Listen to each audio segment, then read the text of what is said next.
Welcome to On The Prowl, Florida Panthers Round 1 Playoff Preview, Episode 33. I'm your host, Bill.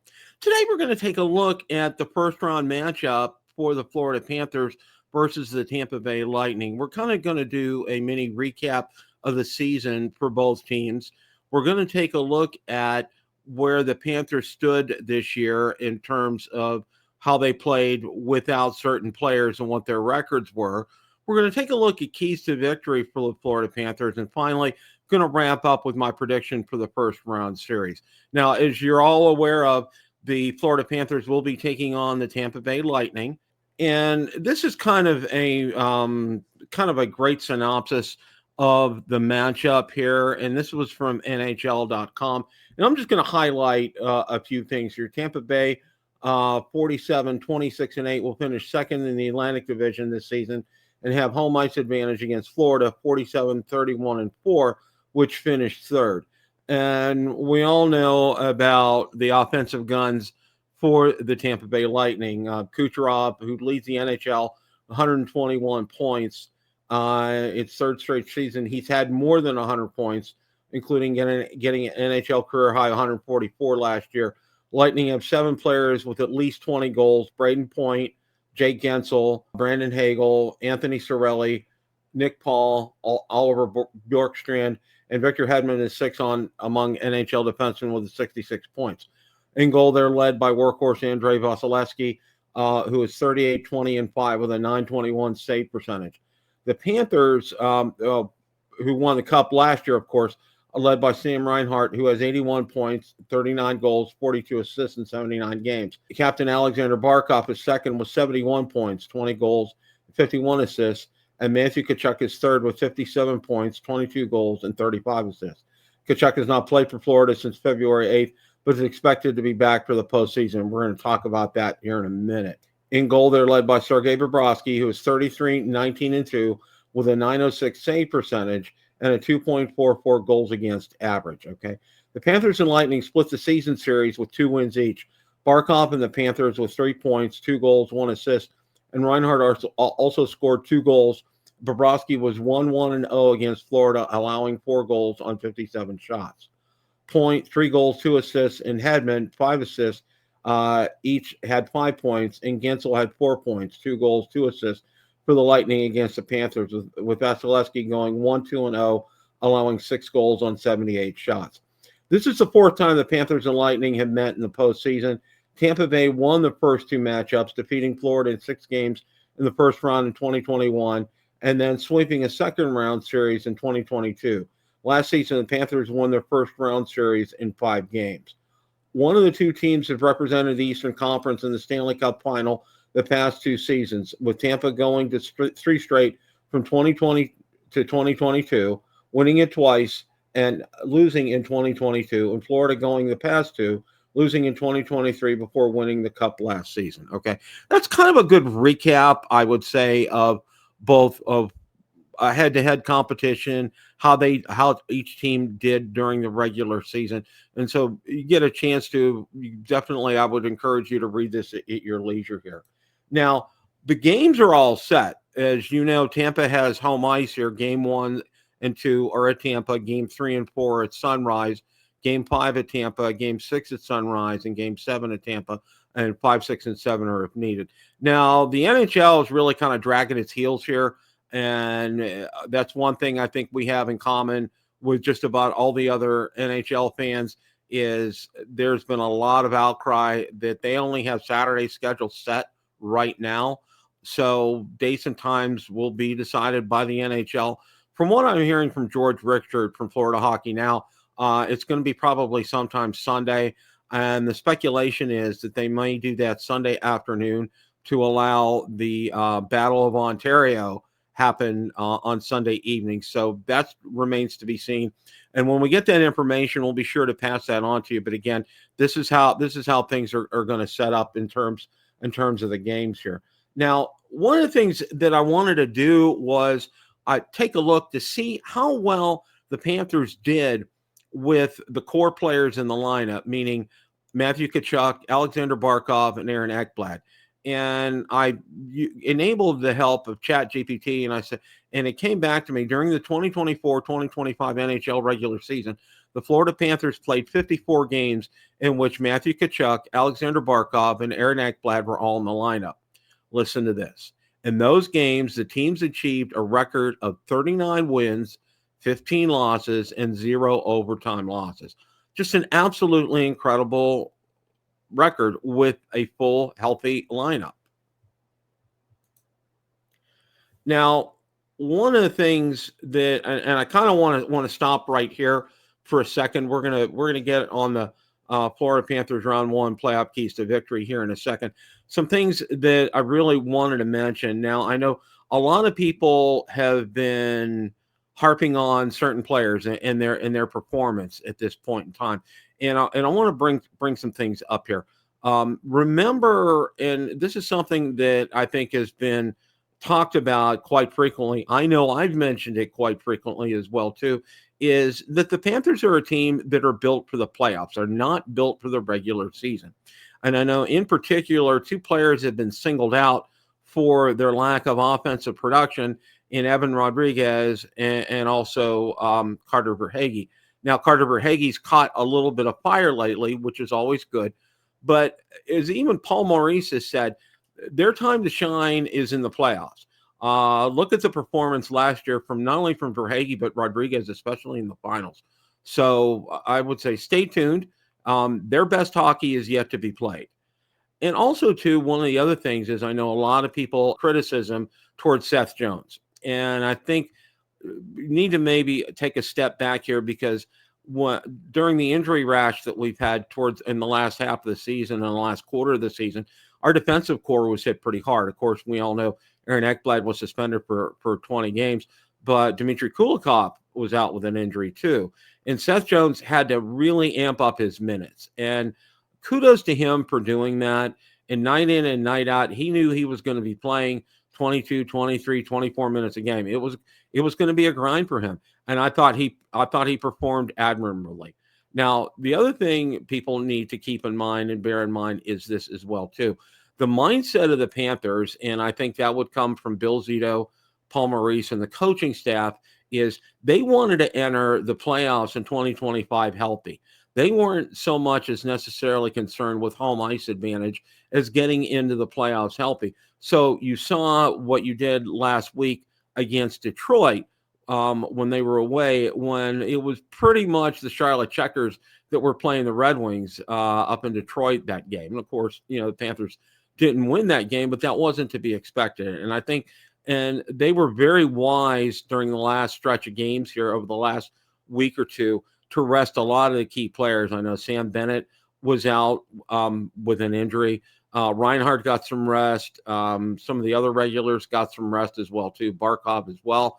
And it was very smart on Paul Maurice's part to do that because he would rather enter the playoffs healthy versus having home ice advantage. And I think that really kind of bears out. And I think that's good for them. So going to move on here. And one of the things that I wanted to do here was when the Panthers were successful, there were some things that they did consistently well during the season. And that's one of the things that they're going to have to really bring to the table in playing against Tampa. Now, one of the things that I didn't mention on here that I do want to mention is I think it's important to get a split in Tampa, okay? Whether you win game 1 or game 2, I don't care. But I think it's important to split in Tampa, and I think they very well can do that. Now, again, remember, Aaron Ekblad will not be available until game 3 because of his suspension. So with all that said, the first key is playing Panther-style hockey. And what is Panther-style hockey? I think you're all well-versed, but I'm going to go over it again as well. Being very aggressive on the forecheck, getting in there and getting after those pucks after shooting in the zone here. Creating offense off of defense. That's one of the things I think is a hallmark of the Florida Panthers. They do so very well on creating offense off their defense. It time and time again, they do that incredibly well. And the other thing is to clear the zone quickly, not spend a lot of time in the defensive zone. Get the puck, get it out there, and get into the offensive zone. Some of the other playoff keys to victory here, don't get involved in a track meet. Don't let Tampa sucker you into their style of game, because it really is a lot of they have a lot of fast players, and we're not necessarily as fast as them, and you don't want to get involved with a track meet with them. It will not bear out well for the Panthers. So stick to your style of game. Don't get involved in a track meet. Don't let them sucker you into that. And it's very easy, and I've seen teams do that historically through the years, not only the Panthers, but other teams as well that I've followed. They've gotten suckered in to the other team's style of play, which is usually a fast style of play, and they can't keep up. It's not their style of play, and it doesn't bode very well for them. Now, one of the things that the Tampa Bay Lightning do very well, and they're very famous for that, and you can see if you've watched any of their games, they love to do these long stretch passes, okay? Just these insane passes, and they're very good at it, okay? That's one thing I think is a hallmark with them. They have done exceptionally well with that, and I think if the Panthers limit those and intercept a lot of those, they'll really cut down on these chances now. And also, too, it also cuts down on getting players behind our defense. So if the Panthers can do that successfully and limit these stretch passes, you're not going to prevent all of them, but if you can prevent a majority of them, you're really going to increase your chances of having a favorable outcome in the game. There is no question that Andrei Vasilevskiy is one of the best goaltenders in the NHL. He is absolutely fantastic. I'll never forget when he came in, I think it was in 2017, when it was Bishop at the time, got hurt, and he came in. He was the backup for Tampa, and he ran with it ever since then. And he is an exceptional goaltender. And you really, if he sees that shot, he's going to make that save. So a couple things that the Panthers need to do, and I think what will be a big key to that is getting Matthew Tkachuk back and getting a net front presence. You need to screen him, okay? If you don't screen him, if you don't get a net front presence, if you don't get him distracted, he's 9 times out of 10, he's going to make that save. Now, one of the other keys to victory here is, Tampa does have a very high octane offense. As I read previously, I think, how many 20 goal scorers they have for this season. And, they have a couple 40 goal scorers, but their defense has been suspect. And I think that's one of the reasons they play the way they do with these stretch passes, and their speed kind of masks one of their shortcomings. And one of their big shortcomings is their defense. So I think if you can go ahead again and try to limit those stretch passes, and also take advantage of their suspect defense, and if we can get in some stretch passes and get behind their defense, I think you're really going to have some favorable outcomes. And again, one of the things that you need to do, and I can't emphasize this enough, is to get somebody in front of Vasilevskiy, to screen him, to get in front, have a net front presence there to distract him, because that's going to be the way you're going to be able to score goals and win games against the Tampa Bay Lightning. Obviously, this one goes without question. Stay out of the penalty box. It seems, other teams will agitate certain players, and they'll get away with things, and then when they try to retaliate, they get called for penalties. And I've seen this time and time and time again as I've watched hockey through the years. And I think it's very important to maintain a level of discipline on some of these hits. If you get swiped at, if you get a high stick, if you get hooked, these kind of things, and they're missed calls, go with the flow, okay? Because they won't be able to get away with it forever. So just keep on going. And if Paul and the coaching staff want to yip at the officials about them, let them do that. Don't be the ones, for the players, don't be the ones to go out there and complain to referees, because lately, more often than not, they've been assessing penalties to players that have complained to them. So need to be really, really careful and watch that. Now, another thing is shot selection and accuracy for the Panthers. And I've noticed over the past few weeks, and again, realize too, we didn't really have our primary core lineup in a lot of the times, and a lot of their shot selection was not very good. And my whole big philosophy, if I was an NHL coach, is from the blue line, you should be able to hit the net, or should be able to get really close to hitting the net in front of the net.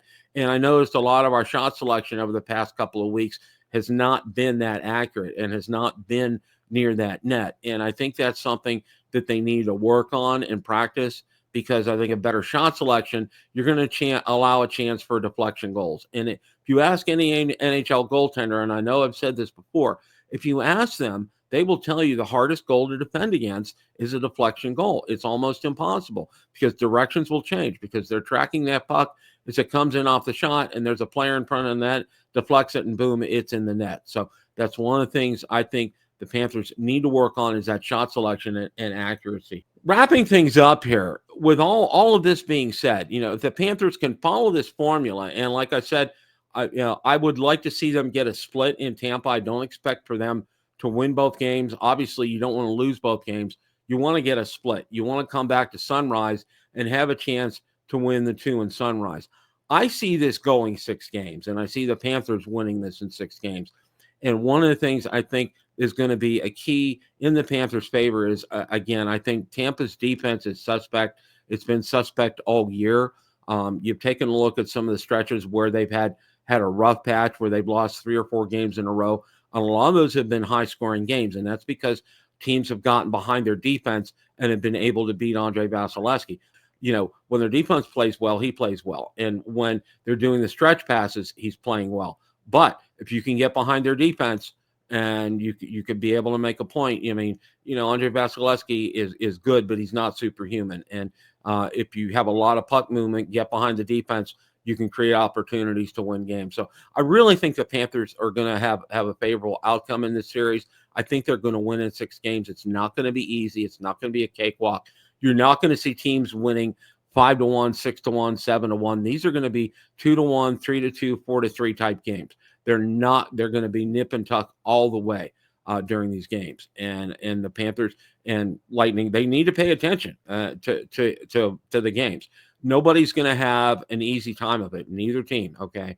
But again, I say in the end, because I think we'll be 100% or as close to 100% as possible with everybody back. And I want to make a comment here before we kind of wrap things up, is Matthew Tkachuk has been making the rounds with social media, and he's pretty much been saying just about everything you want to hear, except he said, well, there's something I can't say right now. And I think that has to do with his long-term LTIR status, and I think that's because of the NHL. And technically, he can't come back until the playoffs start, and that's an NHL rule, and there could be fines and things involved. So he needs to be real careful with what he's saying. But if he was able to, he would say, yes, I'm going to be able to play game 1. I don't think there's going to be any question about that. And a healthy Panthers team as close to 100% as possible. I like their chances against any team in the NHL right now. I really do. But, these are going to be playoffs are hard. They're difficult. You have to win 16 games. You got to start off 1 game at a time. And remember, just because you lose that first game, don't look at how they play. And that's one of the things I think I've been doing a lot this season is listening to what Paul Maurice has to say. And he gets out a lot of positives from these games. And that's what he shares during his post-game conferences. And I think that's one thing that you want to look for, especially if they lose game 1. If they say lose game 1, 2-1 or 3-2, look at the positives. Look at how they created offense. Look at how they were on defense and so forth, and see how they can build upon that for a better game 2. And one of the other things is they need to start well for game 1 and game 2. They can't fall behind. Especially being away, it's going to be very important to get off to a fast start. And I would love to see them. I mean, like I said, I would expect them to split, but I would like to see them get the first goal because Tampa's crowd can get very loud. I've been to Amalie Arena many times. It's a loud, noisy environment, and if you can shut their crowd down, you're winning half the battle right there. So stay tuned for all of this. We're going to have playoff coverage coming up during the weeks here. I think what I'm probably going to be doing is some type of mini wrap up after each playoff game and get that out there to you, just so you can have an update. Now, that may not be until like the next day. That may not be that night after the game. It may be the next day. I think that's what we're going to do here. So, the goal is I want to see the Panthers playing in June again, and I want to see them lifting the Stanley Cup again in June. But it's a long road to hoe. 1 game at a time, 16 wins, and it's all going to start this weekend. Look forward to all this.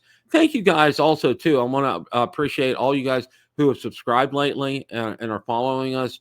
out on social media, and also are subscribing to our podcast out on Podbean and Apple and Spotify. Thank you guys so much. Really appreciate that. The listenership and viewership is way up, and I really appreciate that. And I want to thank you all. And remember, guys, it's always a great day for Florida Panthers hockey. Time to hunt and wear red.